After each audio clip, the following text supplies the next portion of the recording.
Okay, so ang gagawin natin sinet up ko na yung tester natin. Ayun, wire ko rito.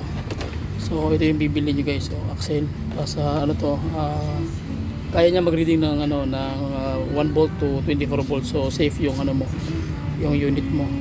So instead na may tester ka, malalaman mo kung positive o negative. Kaya pag green, ibig sabihin siya, negative.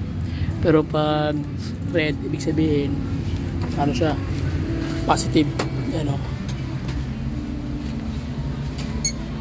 Diba? So ilan yan? 12 volts. Pag ground, automatic 0 volts yan. Okay, so sige, start tayo guys. So on position, yan.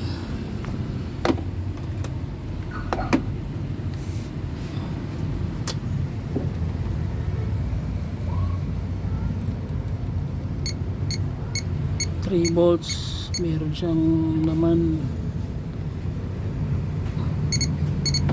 ground yan. Okay,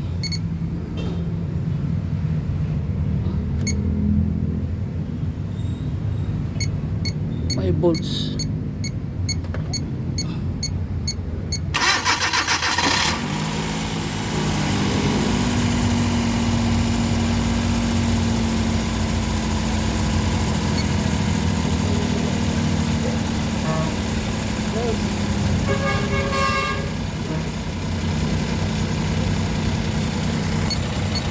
Pressure rin sabihin gumagana to.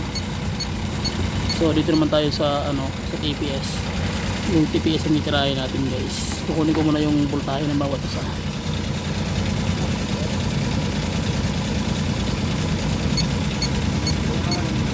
Five volts, 4.9. So kailangan i-RPU ng mataas to.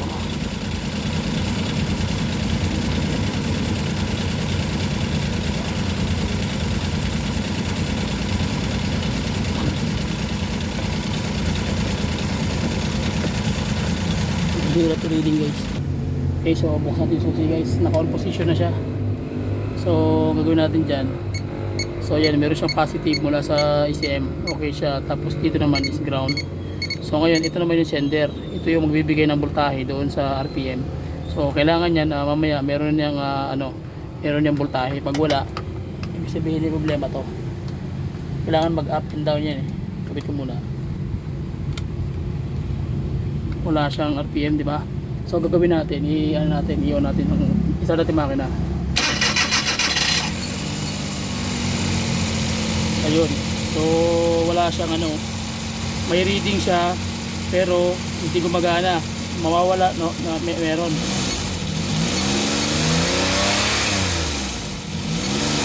Dapat yan steady siya ng 1 volt.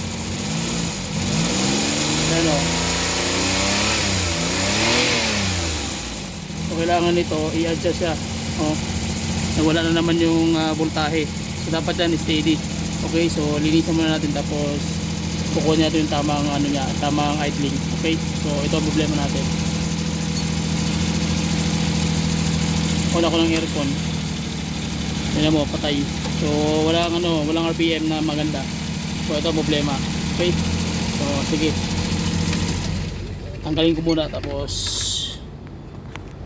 tatanggalin muna natin guys. Makita nyo naman kanina wala siyang voltahe yung kanyang TPS sensor. So dapat yan may reading yan. Pag hindi yan nag-reading, ibig sabihin sira yung sistema, yung kanyang mechanism sa loob ng TPS.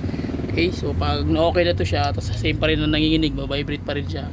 So dito naman tayo titira sa ito, ECB naman ang titirahin natin. Isa-isahin natin yan guys para makuha natin yung tamang sistema. Bakit tayo taas ang RPM ng naka-on ng aircon. Okay, tsaka nagba-vibrate yung makina, halos mamamatay. Sige.